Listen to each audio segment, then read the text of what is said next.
In the forest, wild beasts will lurk on all sides, waiting to attack, and we will have to sleep on bare ground with scorpions, worms, mosquitoes, and gnats as constant nuisances. Abandon this idea of coming with me. If you are truly devoted to me, you will follow my instructions.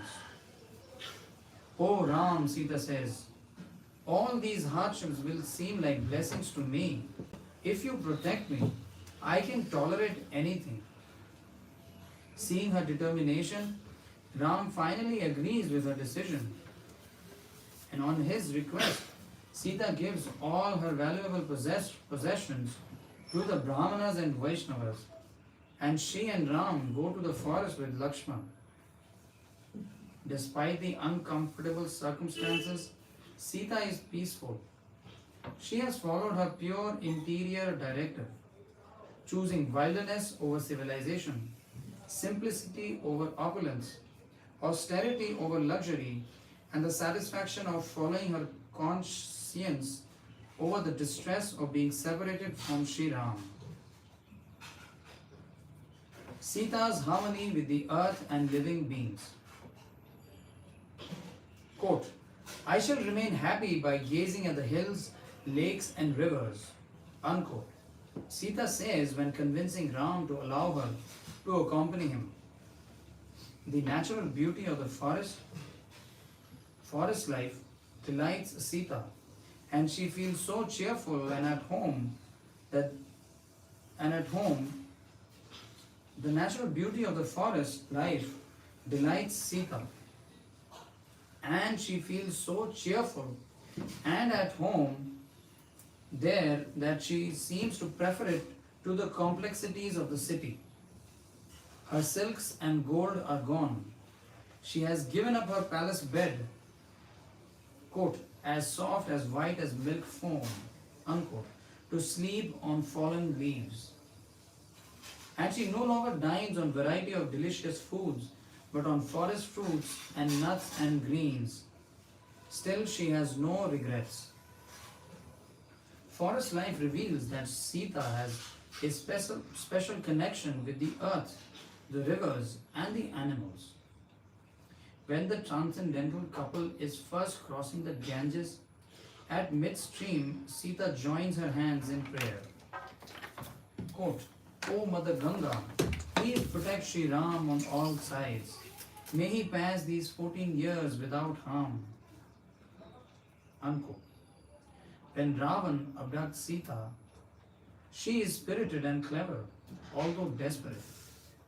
She calls out to her allies in the natural world, the trees, the river, the birds, and the animals, begging them to help her and to inform Ram of her abduction. Unable to help, the trees shed tears in the form of sap, and the lions, deer, and elephants are heartbroken. Sita wakes the old sleeping bird Jatayu and drops her jewels to the monkeys, who will later assist Lord Ram. In Lanka, Ravan thinks that by speaking of his love for Sita, she will soon be won over. Ever fearless, however, Sita tells him, my heart is devoted to Ram without deviation, and to Ram alone. Why should I, a swan sporting with her mate within a lotus-filled lake, prefer a duck meandering on the shore? You can do whatever you like to me, but rest assured that because of your vile and sinful lust, you will soon meet with death at Ram's hands. Raging with fury, Ravan gives her 12 months to surrender to him and sends her to the grove of Ashoka trees, where cruel, hideous women torture her. Over the 12 months of Sita's captivity, Ravan grows increasingly desperate and irrational in his frustrated lust. But even though an ordinary person in Sita's unkempt condition would be weak and miserable, she grows stronger and more thoughtful. The flexibility with which she adjusted to changing situations in the forest has given way to an inflexible resistance to the terror of Ravan and his guards. When Ravan again entreats Sita, she places a straw between herself and him as a symbol of her unwillingness to contact him directly. Quote, "You should withdraw your mind from me," she says, "and remain content with the numerous consorts you have already possessed. You will never be able to have me. I shall never do anything contrary to the righteousness, and so there is no hope for your ever gaining my favor." She then turns her back to Ravan. "Give up your futile hope," she tells him.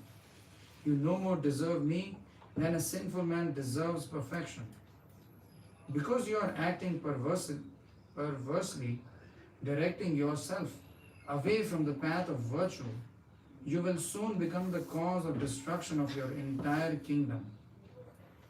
I will never be tempted by your offers of insignificant opulence and royal comforts, because I am undivided in my devotion to Ram.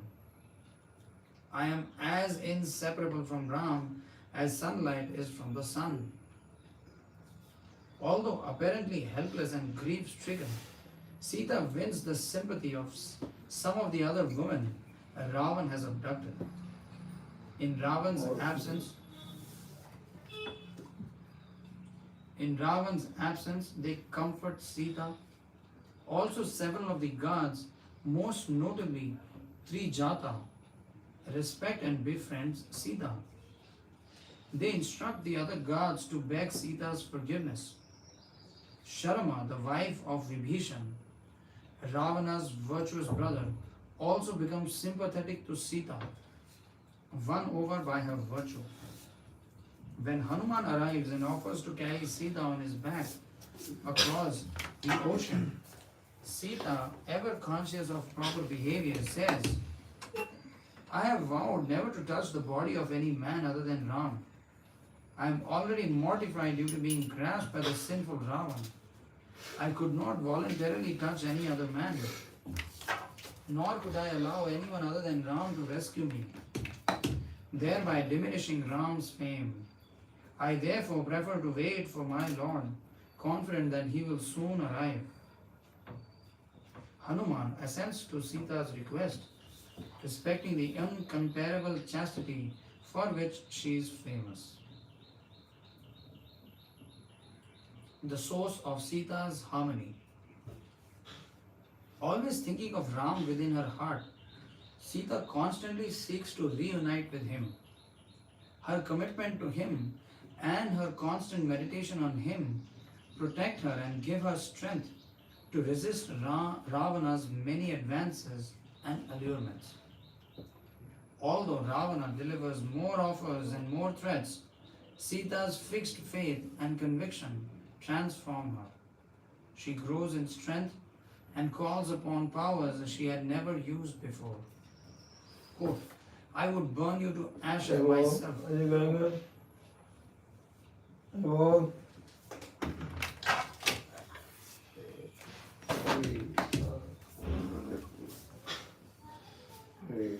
Quote, "I will burn you to ashes myself by the power of my asceticism and chastity," Sita tells Ravana. "But I do not have my Lord's order, nor do I wish to waste my ascetic merits on such a wretch like you."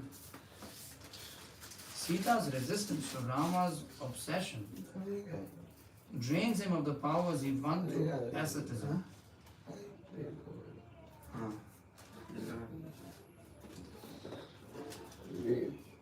Sita's resistance to Ravana's obsession drains him of the powers he won through asceticism.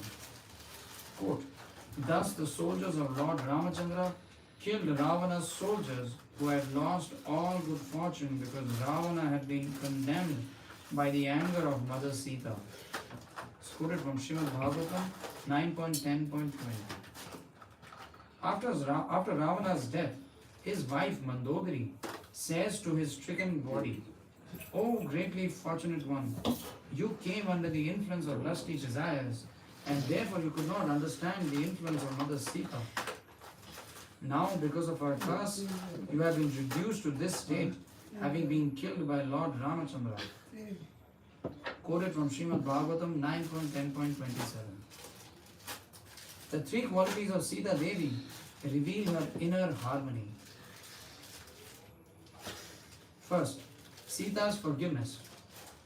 After Ravana's death, Hanuman comes to Sita in the Ashoka Grove, and before taking her to Ram, offers to kill the female guards who have tormented her for so many months. In accord with her noble character, Sita is ever kind to the downtrodden. These guards, she says, were simply carrying out Ravana's order. No blame should be attached to them. Any suffering I felt was surely the result of my own past misdeeds, for such is the universal law. Indeed, there is an ancient maxim that is always the code of the virtuous. Quote, a righteous person does not consider the offense of others. At all costs, that person always observes the vow of not returning evil for evil. For the virtuous consider good conduct their ornament. Unquote. Sita Devi also says that compassion should always be shown towards the sinners, for no one was ever found to be free of sin. Sita's open-heartedness. Second point, Sita's open-heartedness. As Sita, Ram and the soldiers are returning to Ayodhya, they reach Kishkindha, the home of the monkey warriors who assisted Ram in defeating Ravana. Sita says, I would be pleased if I could return to Ayodhya in the company of all the wives of the monkey chiefs. Ram stops the chariot, the monkeys quickly get their wives, and when everyone has returned and is seated, they continue on their way. Third, Sita's gratitude. After the coronation of Sita Ram, Sita wants to give Hanuman something as a token of her appreciation for all that he has done for her. She unclasps the necklace that Ram had given her and then looks at him. Understanding her intention, Ram asks her to give the necklace to Hanuman, and she happily places it around Hanuman's neck. Evidence of Sita's unconditional love. In the pastime of Sita Devi, we see the beauty of her character in contrast to the ugliness of the palace politics that drives her and Ram to exile. We witness how her love for Ram supersedes his duty to her. We see her graceful flexibility in accepting the austerities of the wilderness. We feel her fear of Ravan and admire her intelligence in opposing him. We find her steadfast and patient as Ravan's captive. We see her virtue winning even her worst vicious guards to her side. We see her ferocious anger toward Ravana, soothed by her constant meditation on Ram. We discover that her austerities under the Ashoka tree make her not hard-hearted but compassionate. All these experiences are harmonized by her unadulterated, unconditional love for Sri Ramachandra. Quote, I know her undivided love for me, said Lord Ramachandra. Indeed, guarded as she is by her own moral power, Ravana could not have violated Sita. Maharaj Dasharath, Sita's father-in-law, once told her, quote, your remarkable behavior will earn you a place in history as the most glorious woman in the world has ever seen. Unquote. So that ends the article of the month. Yes. This is a book. Okay. It's a paragraph. Which chapter? From Kidnapping. Should I read from the beginning or that main story where the kidnapping happened? Yeah, right. We open on this page.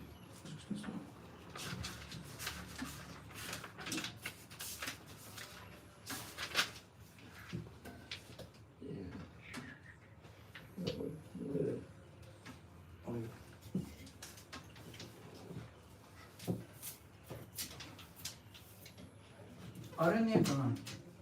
As Ram, Sita and Lakshman approached the Dandakaranya forest, they beheld a delightful cluster of cottages inhabited by rishis.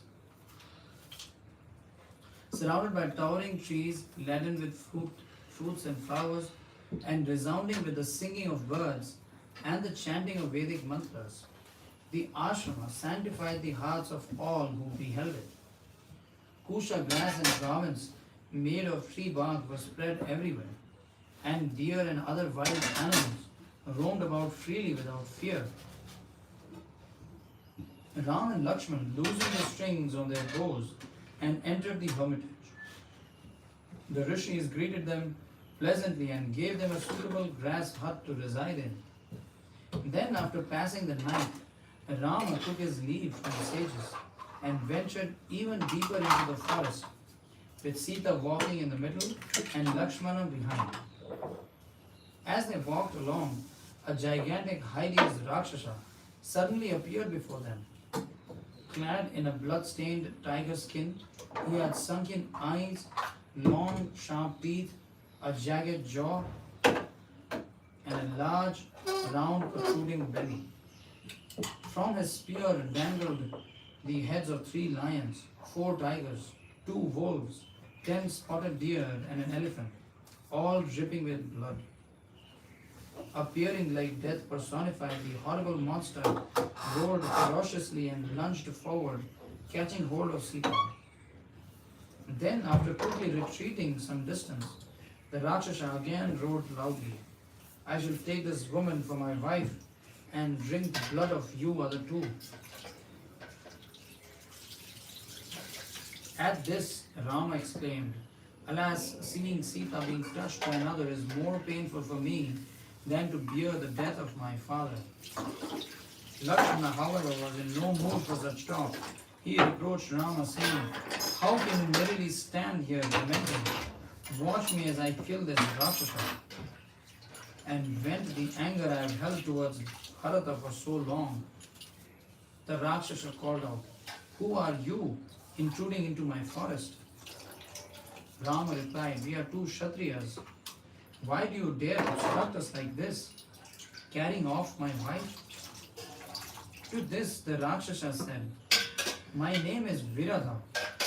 I am the son of Java by his second wife, Satarada. In reward for my severe austerities, Lord Rama benedicted me to become immune from all weapons.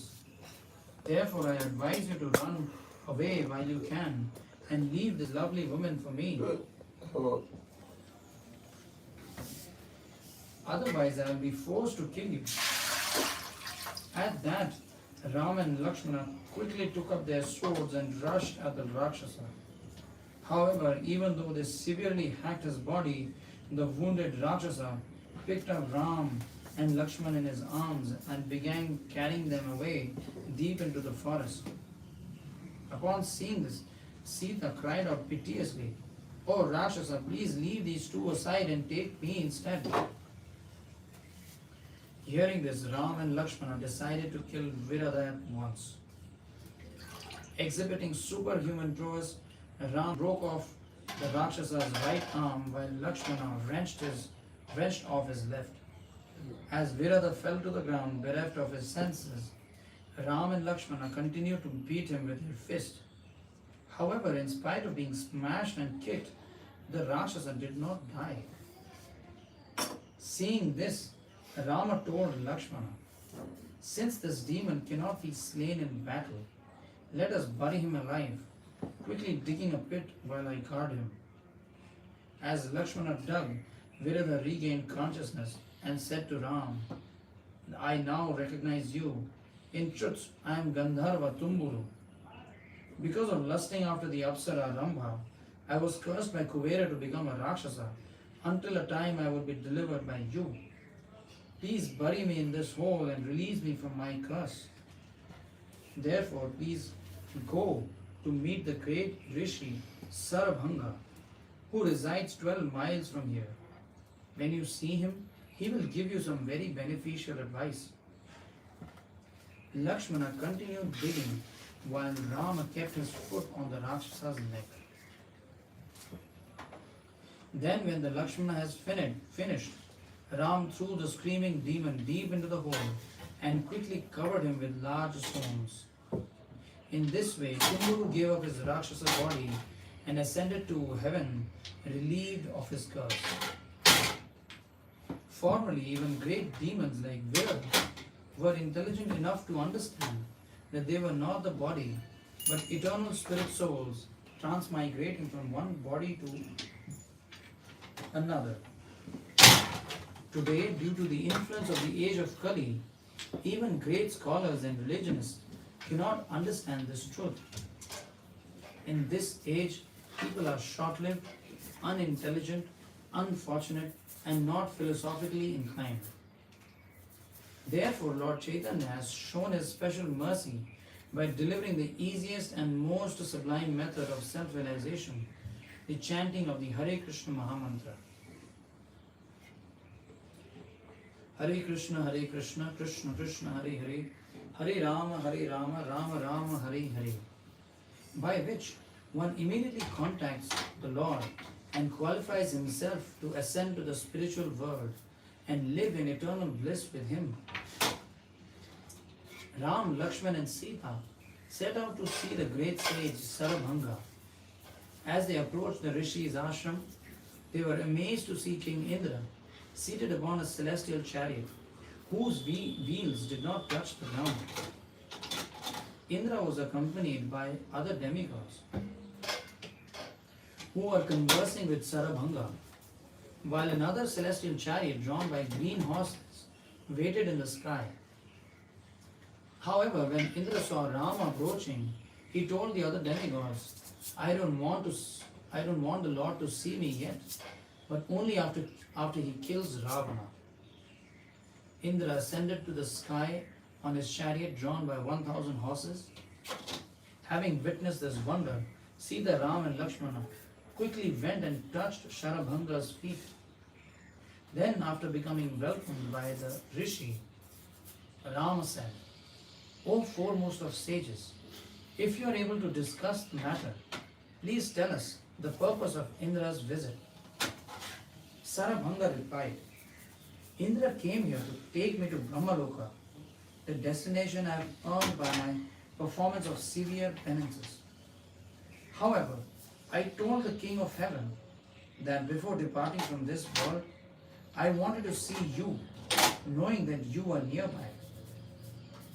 Rama requested Sarabhanga to designate a place for him to dwell during the period of his exile.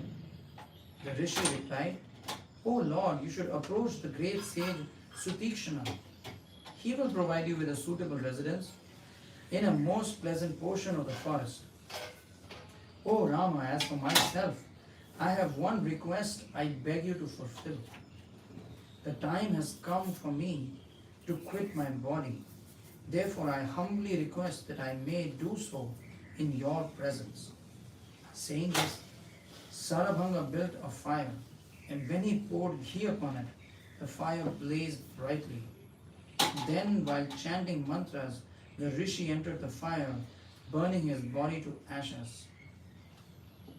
Immediately afterwards, Sarabhanga rose from the fire in a youthful, dazzling, effulgent body, and he then ascended to Brahmaloka and was welcomed by its inhabitants. Thereafter, assembled rishis approached Rama and petitioned, Many of us who live in this forest are being mercilessly killed by the Rakshasas. You may come and see the dead bodies that are still lying about here and there. O Rama, we humbly request you to give us protection. Ram assured the rishis, as a Kshatriya, I am your servant. Thus, for your sake, I will kill the Rakshasas. Accompanied by the sages, Rama proceeded to the ashram of Sutikshna. After receiving Rama's obeisances, the rishis said, I have been awaiting your visit, O descendant in the dynasty of Raghu. Before ascending to Brahmaloka, King Indra came here and informed me of your imminent arrival. When Rama asked the rishi to designate a place for him to reside, the rishi offered him the use of his own cottage. Ram refused, however, saying, if he were to remain here by killing the deer, we would become the cause of your unhappiness. Sita, Ram and Lakshmana spent the night at Sutikshna's ashram. The next morning, Rama took his leave, bowing before the great sage. Sutikshna embraced Ram, inviting him to return to his ashram after visiting different hermitages in the Dandakaranya forest. Later that day, hoping to tactfully impart some advice to Rama, Sita said, my dear husband, due to the powerful influence of the material nature, it is possible even for a great and a noble man to gradually become degraded. Therefore, one should always be careful to control his mind and senses, avoiding the addictions that result from material desire.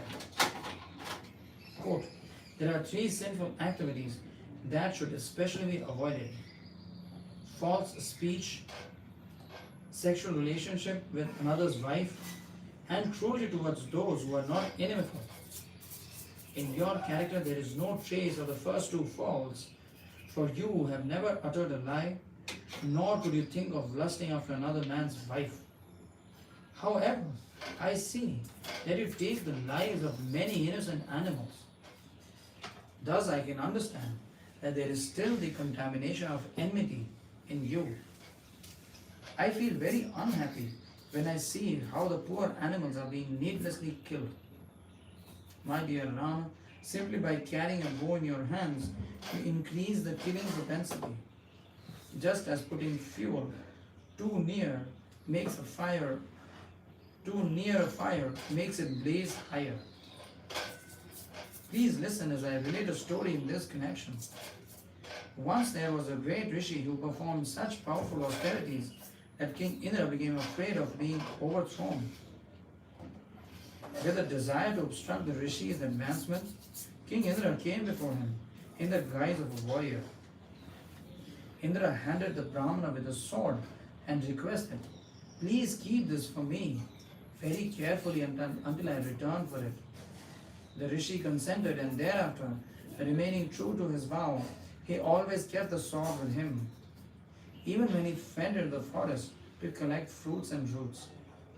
As a result, the rishi's mind gradually became tinged with a desire for cruelty, and he gradually gave up his execution of austerities in exchange for a life of violence. In this way, the rishi became degraded and attained a hellish destination of death. Quote, therefore, my dear husband, since that Rama was vanquished, simply by the association of the Indra's sword, I request that you keep your bow in hand only to kill the Rakshasas that are harassing the rishis. Please do not kill even the innocent Rakshasas, what to speak of other creatures. Quote, although I know that it is not my position to instruct you, I pray that you give my words careful thought. Afterwards, please do what you think is best.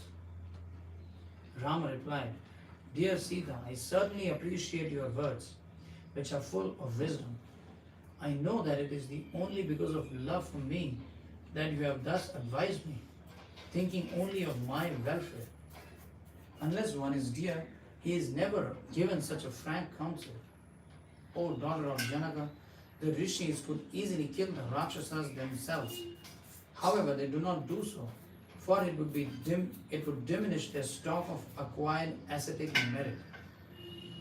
For this reason, I have promised to kill all the Rakshasas in the Dandakaranya forest. Even if I were to somehow renounce you or Lakshmana, I could never give up a promise to the Brahmanas. Ram, Sita and Lakshmana arrived at a large, beautiful lake. As they drew nearer, they heard the sound of singing, seeming to come from somewhere within the lake's waters. However, no one could be seen there. At that time, a rishi named Dharmavrita happened by, and Rama asked him about the mysterious singing. This lake, the rishi began, is known as Panchapsara, and was originally created by the sage Mandakarni with his mystic power. Once Mandakarni Rishi performed austerities on the shore of this lake for 10,000 years, subsisting only on air. The demigods became very fearful.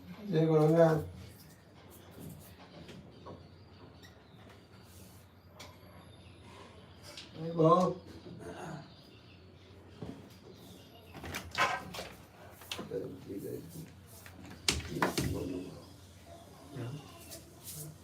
Once Mandakarni Rishi performed austerities on the shore of this lake.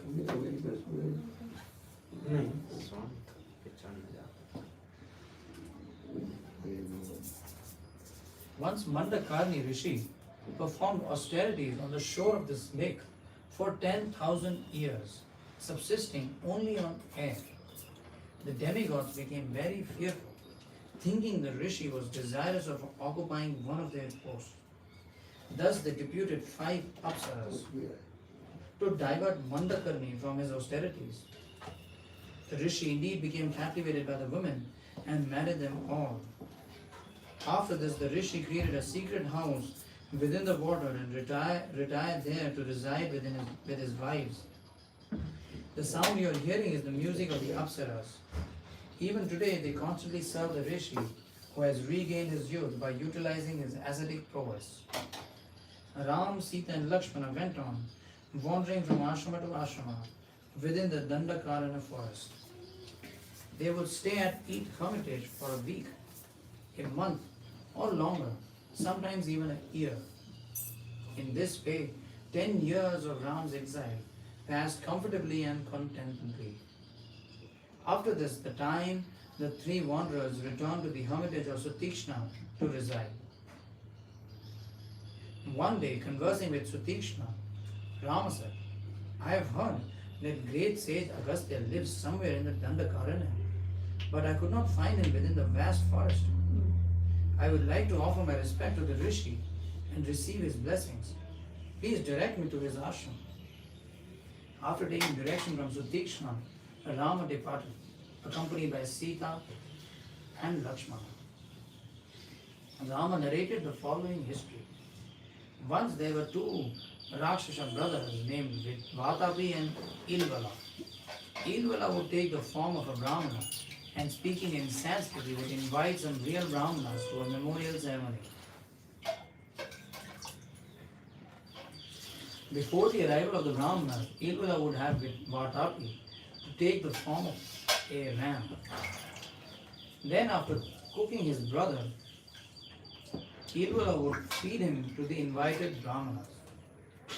When Vatapi thus entered the Brahmanas' stomachs, Ilvala would loudly call, "Oh my brother, please come out now."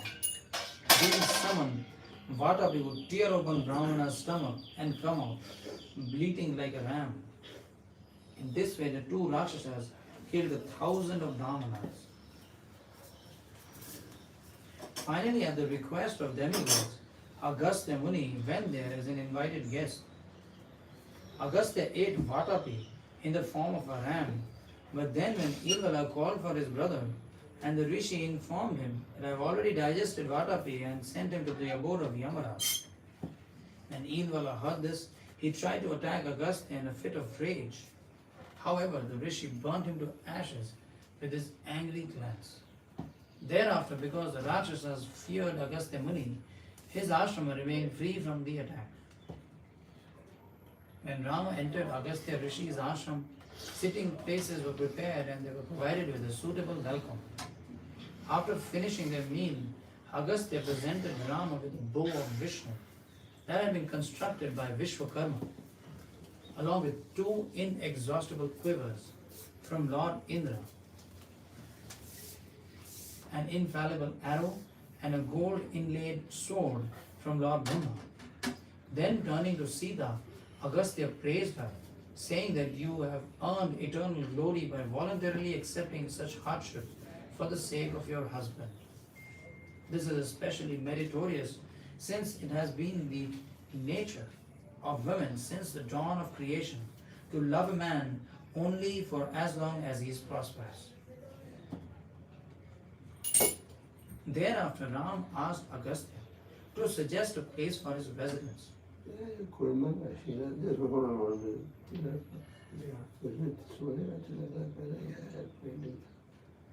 ये पहले तो नहीं था ये बहुत मेरी care हाँ और मेरे ख्याल से पहले मेरी नहीं इसमें नहीं था After some contemplation, the Rishi recommended he go to Panchavati, 16 miles away, near the bank of river Godavari. Then, just before Ram's departure, Agastya confided, I already know about your entire life by the dint of yogic perception, which has been enhanced by my love for you. After leaving the Rishi's ashram, traveling on the way to Panchavati, Ram, Sita and Lakshmana came upon Jatayu, the gigantic king of vultures. Thinking at first that he may be a Rakshas, Ram inquired about his identity. With mild words, Jatayu replied, My dear child, I was a good friend of your father. Long ago, Kashyapa married 8 daughters of Daksha. From Virada, Aruna was born. From Tamasa, Sheni was born. From Sheni, and I am the son of Aruna and his wife Sheni, and my name is Jatayu. My dear Ram, please accept me as your sincere servant. Since there are many fierce Rakshasas inhabiting this forest, whenever you and Lakshmana leave your cottage, I will watch over Sita. Because of Jatayu's previous relationship with his brother, Ram respectively bowed to Jatayu. The vulture king then accompanied them to Panchavati, keeping a watchful eye the entire time. Arriving at Panchavati, Ram selected a suitable site for building their cottage, saying that it would be good to make our residence at a site near a lake or river, for water and greenery together create an ideal scenic beauty. Ram selected a site near the banks of Godavari and an adjacent lake beautifully adorned with pink and blue lotuses. The land there was flat, giving an unobstructed view of the entire area. The cries of swans and waterfowl could be heard from the river, along with those of peacocks, echoing from the caves of nearby hills. After building a suitable cottage there, they consecrated it with flower offerings, and Ram happily entered it. As winter gradually set in, the morning sunshine became pleasing to the sense of touch. One morning, just after Ram and Lakshman had returned from bathing in the river, they were conversing about their religious duties. A Rakshasi appeared to happen on the scene. Upon seeing Ram, her heart immediately becomes saturated with love. With his glowing dark greenish blue complexion and lotus petal eyes, Ram appeared to be the god of love himself in human form. The Rakshasi, however, had an extremely ugly face, a large protruding belly, withered breast, deformed eyes, and copper-colored hair. Whereas Ram's body was youthful and well-proportioned, muscular and bearing all signs of royalty. The Rakshasa's body was quite hideous and on the brink of middle age. Although she could change her form at will, she became so passionate about seeing Rama that she forgot to change her revolting appearance. She approached Rama saying, My dear handsome one, please tell me who you are and why have you come to the forest dressed like a hermit.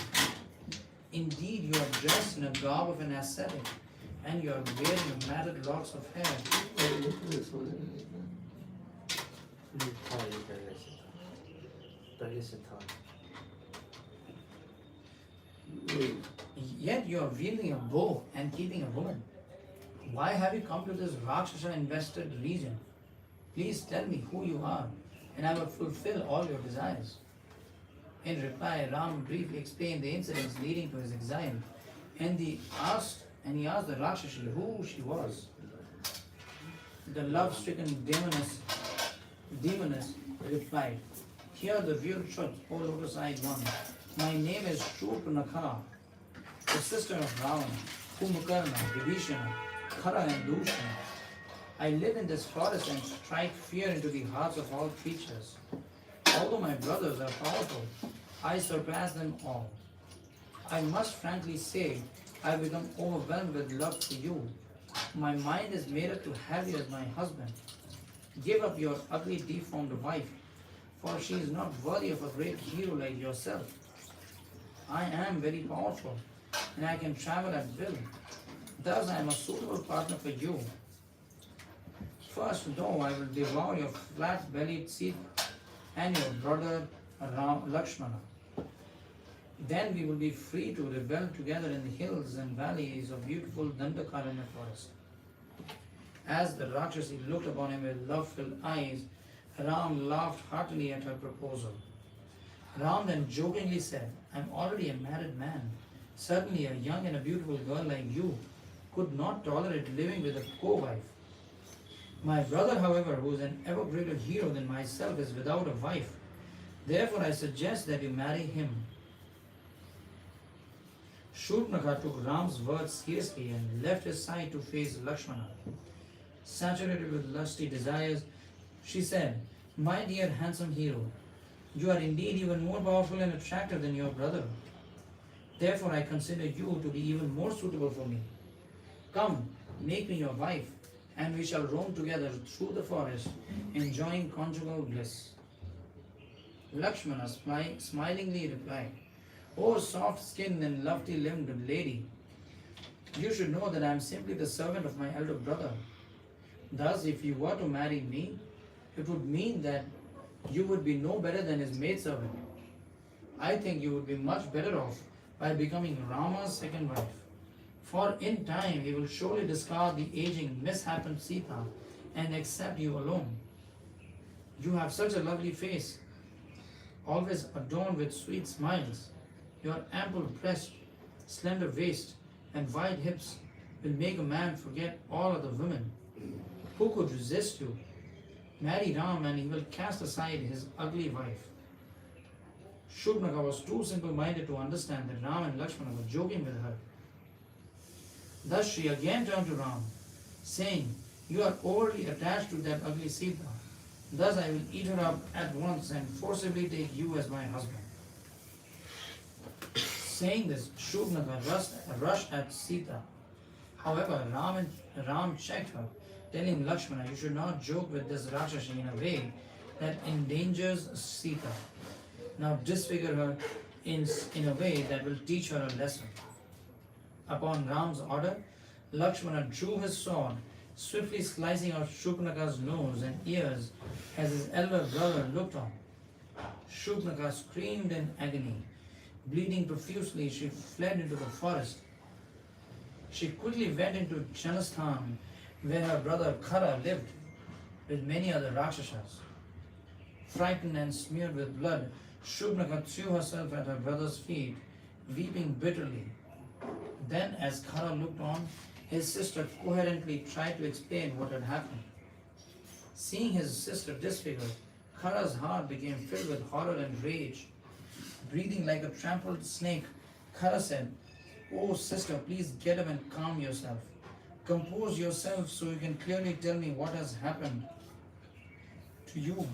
Who has dared to injure you? Does he not realize that he has drunk poison by doing this? There is not a demigod, demon, Gandharva, or Rishi who can harm you and escape with his life. Point out the culprit, and I shall drink his blood with my sharp arrows." Sobbing bitterly, Shurpanakha replied that there are two brothers named Rama and Lakshmana staying nearby in the Dandakaranya forest. I do not know whether they are demigods or demons. However, since they have mutilated my face, I will only become satisfied after drinking their blood. Khara then called for 14 of the most powerful Rakshasas and sent them out with Shupnaka to kill Rama and Lakshmana and Sita. As the Rakshasas approached, Rama was sitting in the cottage with Sita, while Lakshmana guarded the doorway.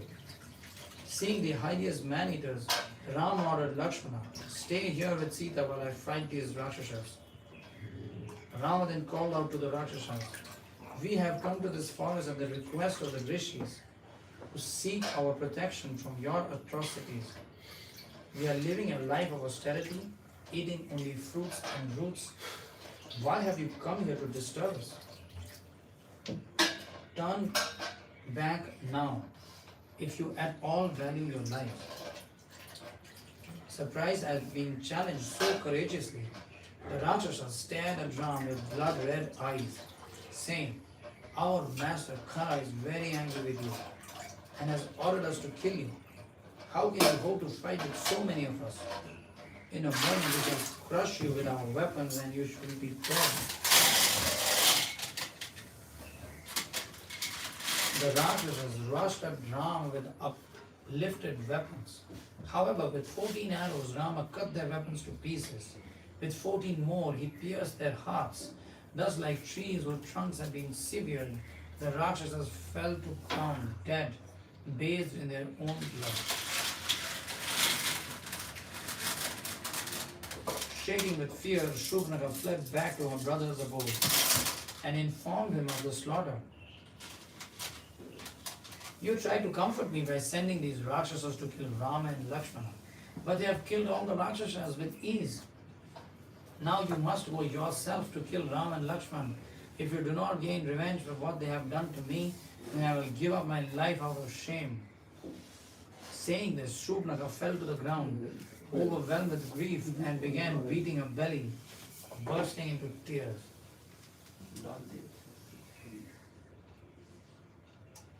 Hearing his sister's harsh words, Khara became enraged, uttering a vow. "Give up your sorrow, my sister. I promise to kill you, Rama and Lakshmana, this very day, so that you may drink their blood." Hearing this, Shupnaka became somewhat pacified. Khara then ordered his brother Dushan to bring his chariot and weapons and assemble their army of 14,000 Rakshasas. Then Khara mounted his chariot and departed for the Dandakaranya forest with his Rakshasa army. As the Rakshasas proceeded, dark clouds showered rain mixed with blood upon them, causing Khara's horses to fall down on the road. A vulture came and perched upon Khara's flag standard, while the dark red aura dimmed the light of the sun. Then as jackals howled frightfully, darkness set in and Rahu covered the sun. Although not in an eclipse, all the while Khara's left arm trembled violently and his voice became hoarse and faint. Still, despite witnessing all these harbingers of evil, Khara laughed, saying, "O Rakshasas, because of my great prowess, I do not care for any of these so-called inauspicious omens." Meanwhile, all the great demigods and rishis assembled in the sky to witness the impending battle. As the Rakshasas approached, Ram described to Lakshmana the auspicious signs he had perceived. "My arrows are feeling joyful, my bow is stirring with delight, and my right arm is throbbing. My dear brother, take Sita at once to the mountain cave and watch over her carefully while I massacre these Rakshasas." After Lakshmana and Sita had departed, Ram put on his suit of blazing golden armor. Then, when the Rakshasas advanced towards him while roaring ferociously, Rama summoned all his all-devouring anger and assumed a dreadful form. As the Rakshasas' army surrounded Ram, Khara released 1,000 arrows, and while other Rakshasas showered innumerable weapons such as clubs, spears, swords, and axes. Rama, however, cut each of those weapons to pieces with his arrows. Even though deeply cut and bleeding, he appeared not to feel any pain. Rama then released thousands of arrows at the Rakshasas, cutting off their bows, flags, shields, armor, and bodily limbs. Indeed, many of the Rakshasas fell down dead, along with their elephants and horses, their chariots smashed to pieces. At that, the Rakshasas became further enraged and counted upon showering their weapons upon Ram, even in great profusion, in even greater profusion. Ram, however, again cut their weapons to pieces with his arrows, and killed many Rakshasas by piercing their hearts. He severed many of their grotesque heads from their gigantic trunks. Upon seeing this, the remaining Rakshasas fled in fear to the shelter of Khara. In great anger, Dushana suddenly rushed at Ram. Many Rakshasas followed him, encouraged by his valor. In response, Ram took up the best of Gandharva weapons, and thus from his bow came many thousands of arrows, which soon covered the sun. Engulfing the battle scene with darkness, from those arrows thousands of Rakshasas were cut to pieces, and their dismembered corpses collected in tall heaps.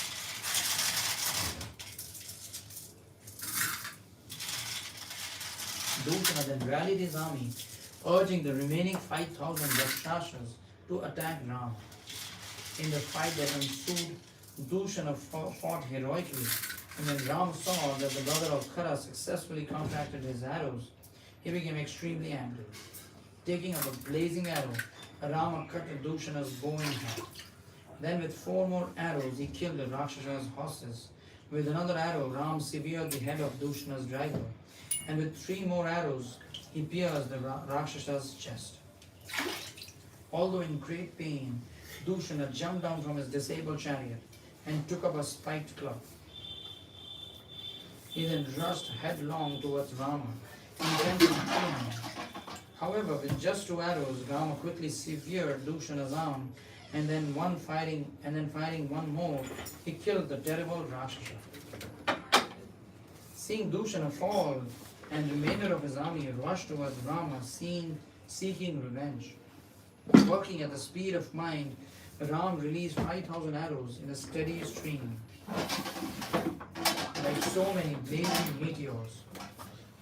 Thus the 5,000 Rakshasa soldiers soon lay slaughtered on the ground. Seeing this great massacre, Khara ordered his few remaining soldiers to attack. Ram, however, made short work of them. Thus the Dandakaranya forest became a sea of reddish mud from the blood of the 14,000 slain Rakshasas, with only Khara and Trishira remaining alive. As Khara prepared to attack Ram, his general Trishira begging him for permission to fight first, Khara agreed, and thus the 3-headed Rakshasa came toward Ram, showering him with arrows. And some of the arrows pierced Rama's forehead. Rama became enraged and quickly retaliated by killing Trishira's horses and driver and knocking down his flag. Then, as Trishira attempted to jump down from his disabled chariot, Rama pierced his heart with a fiery arrow and cut his head, 3 heads off, with 3 more.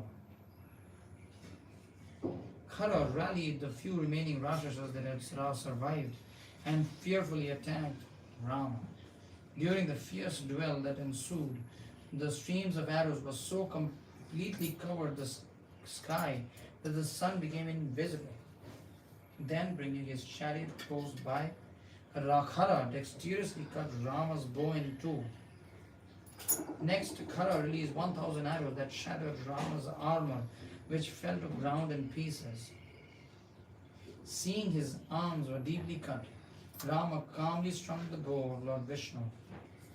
Rama then cut down Khara's emblem, but the Rakshasa retaliated with 4 arrows that bathed Rama in his own blood. Becoming more enraged, Rama quickly released the 6 arrows that pierced Khara's head, arms and chest. Then with 13 more, Rama killed Khara's 4 horses, severed the driver's head, cut off his opponent's bow, and smashed his chariot. With the last arrow, which appeared as dazzling as lightning, pierced Khara's chest, making him fall back senseless. Khara, however, quickly recovered and jumped down from his ruined chariot. Then he stood before Rama, club in hand. Rama chastised him, saying, "You cruel and sinful Rakshas, since you have dedicated your life to giving pain to others, you are thoroughly condemned. To punish you, I shall now strike off your head with this very hour." This merrily enraged Khara further. He screamed at Rama, "You vile wretch! Those who are actually heroes do not brag about their prowess." Khara hurled his gigantic mace at Rama. The blazing club burned to ashes all the trees and bushes that stood in its path. However, Rama's arrows easily broke the club to pieces and it soared through the air. Then the two again exchanged harsh words, and Khara, looking for a weapon to attack Rama with, uprooted a huge tree. Whirling it around and around, Khara released the tree at Rama, shouting, "You are killed."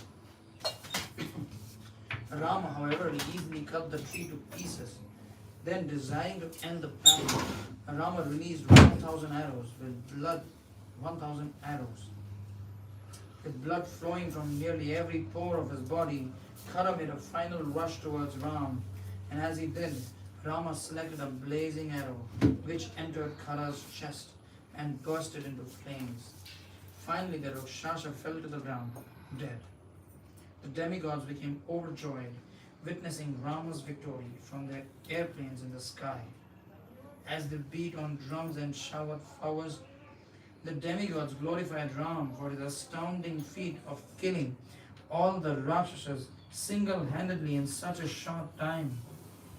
Great rishis headed by Agastya appeared before Ram and said, "When Indra previously visited Sarabanda, it was to arrange for your killing these Rakshasas.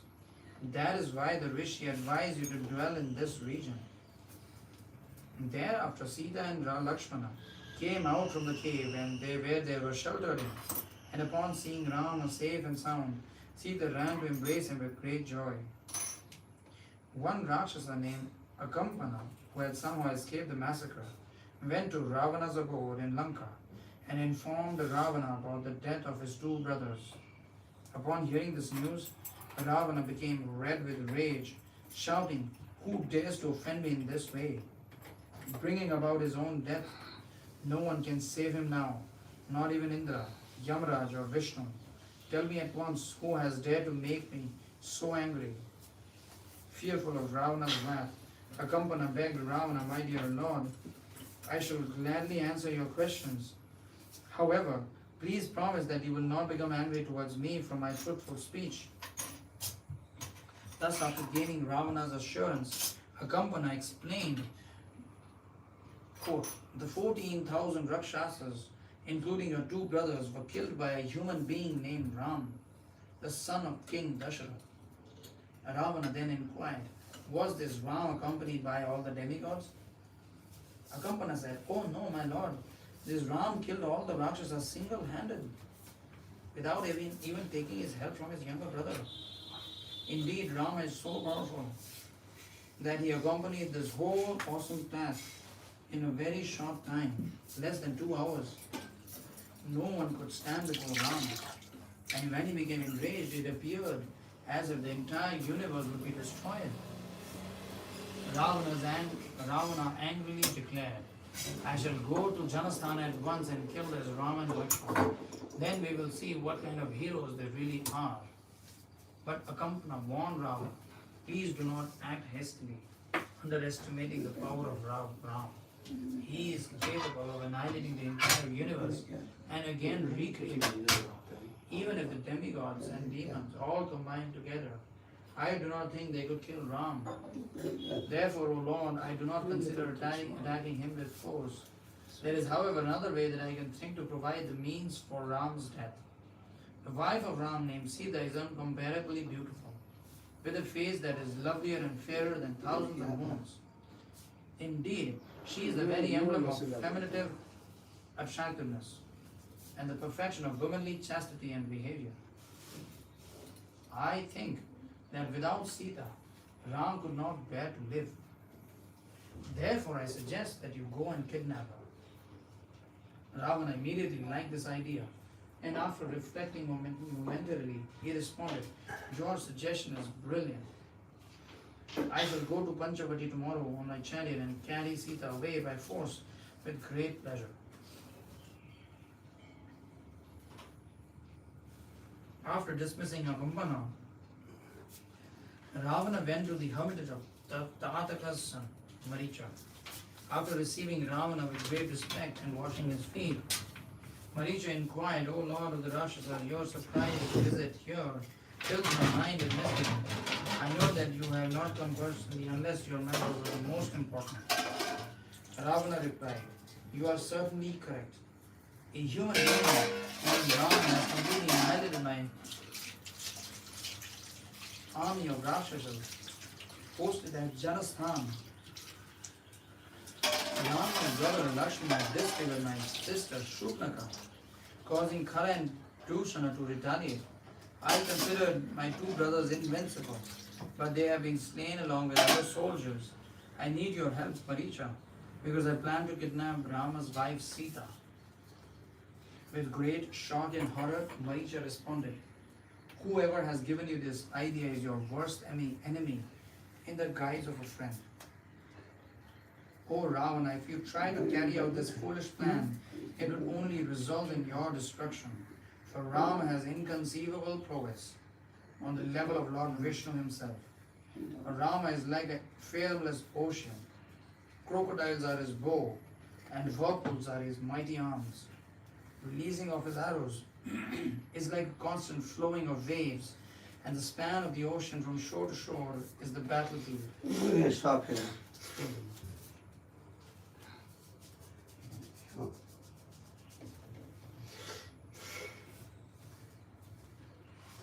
Whatever.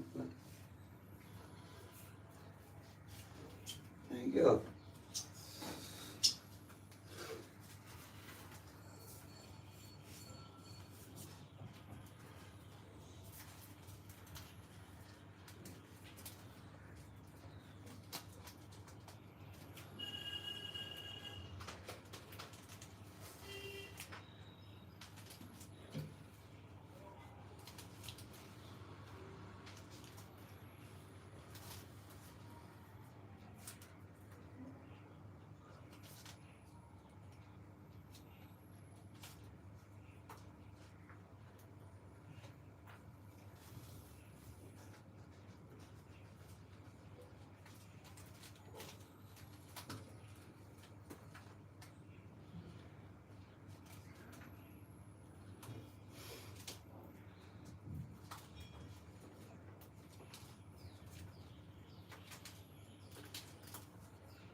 There you go.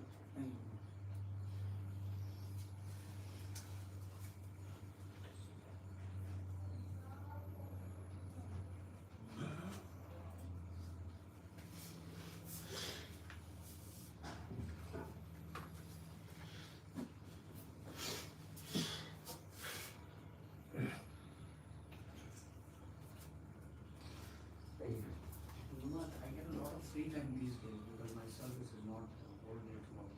So I'd like to advise something that I should promote in my free time. Thank you. Yeah, so yeah. You know, Yeah, so yeah. almost around 5 to 6 hours maybe. Because I put stall whenever the temple is open. But during the period when the temple is closed, there is no scope for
Hare Krishna, Hare Krishna, Krishna Krishna.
Hare Rama.